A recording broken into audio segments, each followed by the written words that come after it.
Olá, bom dia. A apresentação do trabalho a seguir é uma revisão sistemática da literatura sobre o comprometimento linguístico de tempo e aspecto na doença de Alzheimer, cujas autoras são Camila Alves e Natália Martins.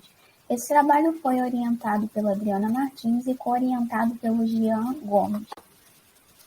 Bom, e para iniciarmos, nós iremos falar um pouco sobre a doença de Alzheimer, DA, que no caso é o foco dessa pesquisa. A doença de Alzheimer foi caracterizada por Alois Alzheimer como uma doença neurodegenerativa, progressiva e irreversível. A DA acarreta dentre múltiplos distúrbios cognitivos a perda da memória e de algumas habilidades motoras, podendo gerar também um comprometimento linguístico. E nesse caso, é possível observar que pacientes portadores dessa patologia podem apresentar um comprometimento que afeta as categorias linguísticas de tempo e aspecto. Bom, e segundo o Conway, em 1985, essa categoria linguística de tempo é definida como uma categoria que pode situar os acontecimentos do mundo do tempo físico no tempo linguístico. Então, a localização de um dado momento está relacionada ao ponto de referência, que normalmente é o momento em que a fala acontece. E para que haja uma melhor compreensão a respeito da categoria linguística, Conway utiliza a seguinte representação para explicar como que essa temporalidade, essa noção de tempo, acontece. Podemos observar através da imagem a seguir que, nesse caso, o ponto zero marca o momento da fala, sendo esse o tempo presente, que é exemplificado pela sentença Maria canta. E, além disso, o passado é representado em um momento anterior à fala, que se localiza à esquerda do ponto zero, e é exemplificado pela sentença Maria cantou. Por fim, também temos o futuro, que está sendo representado em um momento posterior à fala, que se localiza à direita do ponto zero, e está sendo exemplificado pela sentença Maria cantará.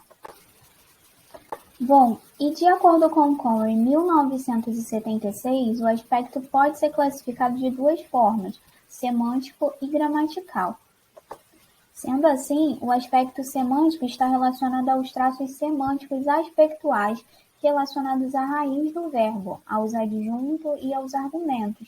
E em relação a esse aspecto, como estabeleceu oposições semânticas que podemos observar através dos exemplos Maria ama, Maria canta e Maria pula. Nesses exemplos, podemos observar que há uma diferença em relação à temporalidade interna dessas situações que foram expostas, e, portanto, vemos diferentes aspectos semânticos.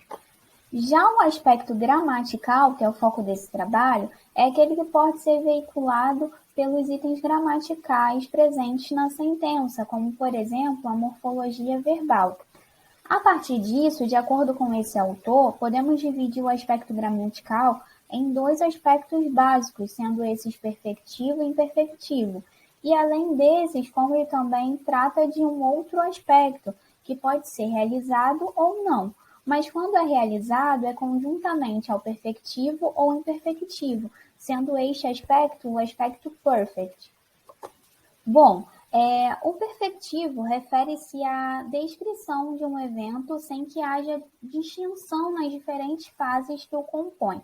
Nesse aspecto, é observado puramente na expressão de tempo passado no português, sendo expresso pela morfologia de pretérito perfeito, como no exemplo Maria cantou. E de acordo com Conway, em 1976, diferentemente da forma perfectiva, a imperfectiva permite a visualização de pelo menos uma das fases internas da situação, como no exemplo Maria cantava, que se encontra no tempo passado. E por fim, de acordo com Pantieva 2003, o aspecto gramatical perfect diz respeito ao intervalo de tempo que relaciona o momento do evento ao momento de referência, sendo o primeiro anterior ao segundo, como no exemplo Maria tem cantado, que se encontra no passado composto. Bom, e a partir disso, podemos dizer que esse trabalho é importante para preencher a lacuna que há na verificação e sistematização dos estudos que se voltam para a investigação do comprometimento linguístico de pacientes com a doença de Alzheimer, com o objetivo de analisar se há um padrão no déficit temporoaspectual dessa patologia. E sobre os objetivos da pesquisa, temos 3 grandes objetivos. Como objetivo geral, pretendemos contribuir para o entendimento dos déficits linguísticos observados na doença de Alzheimer.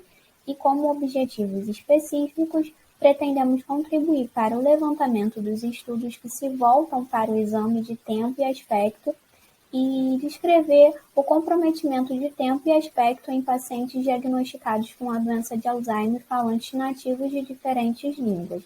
Agora a Camila vai falar um pouco mais sobre a metodologia que utilizamos e os resultados que obtivemos em cada etapa dessa pesquisa.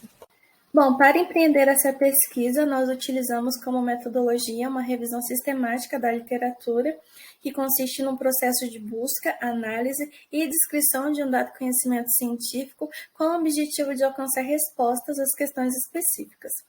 No caso, nós tivemos 3 questões norteadoras, sendo elas se há um viés linguístico do ponto de vista da corrente teórica e uma metodologia que prevaleça nos estudos que se voltam para o exame dessas categorias linguísticas, se existe um padrão na seleção de tempo e aspectos investigados em pacientes com ADA e se há uma tendência da perda linguística relacionada a tempo e ao aspecto em pacientes diagnosticados com essa doença.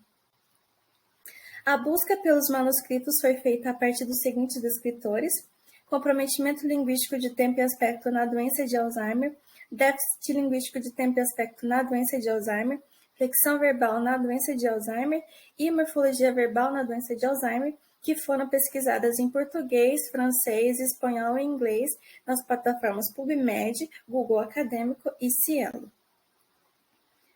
Foram excluídas pesquisas que não eram divulgadas nas línguas elencadas, que fossem de revisão da literatura e que não contemplassem as questões norteadoras desse trabalho.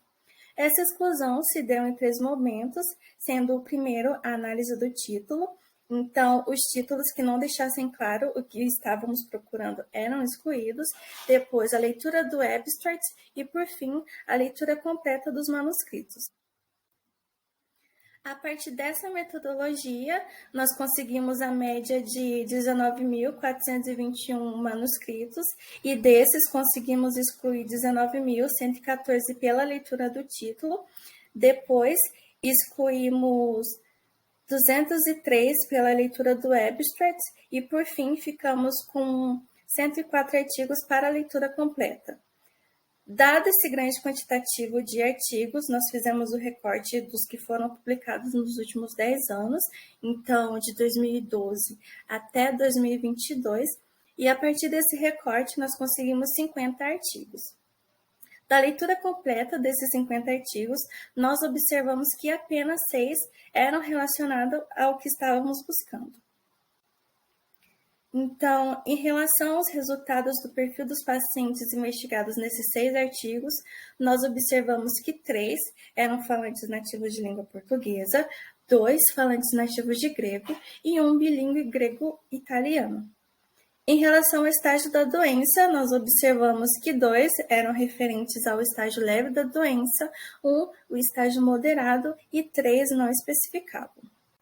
Em relação aos resultados das metodologias empregadas, nós observamos que 1 era sobre compreensão, 1 sobre produção e 4 sobre compreensão e produção. Em relação ao estudo, se era transversal e longitudinal, sendo que o estudo transversal é aquele em que você analisa os dados do paciente em um determinado período de tempo, e o estudo longitudinal acompanha o paciente por um longo período de tempo, observando certos intervalos. Nós observamos que um estudo era longitudinal e 5 transversais. E se o estudo era de grupo e caso, nós tivemos que 3 eram estudos de caso e 3 estudo de grupo, sendo que 1 era sobre fala espontânea, 1 era experimental e fala espontânea, e 4 eram estudos experimentais. Observamos que desses 6 artigos, todos utilizavam como modelo teórico o gerativismo. Agora, falando um pouco sobre a investigação de tempo, dos 6 artigos analisados, 5 falam sobre tempo, e com relação aos tempos investigados, 3 deles investigavam o tempo passado e futuro e 2 o tempo passado e presente. Dos 5 artigos, 3 deles indicam que há comprometimento na categoria de tempo e 2 não indicam. Dos 3 que indicam esse comprometimento, observa-se que 2 especificam quais eram os tempos comprometidos e 1 indica que, embora haja comprometimento, não especifica essa informação. Quanto aos tempos comprometidos, um especificava o tempo passado e futuro como comprometidos e o tempo presente. Em relação à informação de preservação, um indicava que o tempo passado e futuro estão preservados, enquanto indicava que apenas o passado está preservado. Em relação aos resultados referentes ao aspecto, um estudo não investigava aspectos, somente 5, era sobre o aspecto perfectivo, 1 sobre o perfectivo, imperfectivo e aspecto semântico, 2 sobre o perfectivo e imperfectivo e 1 sobre o perfectivo, imperfectivo e perfect.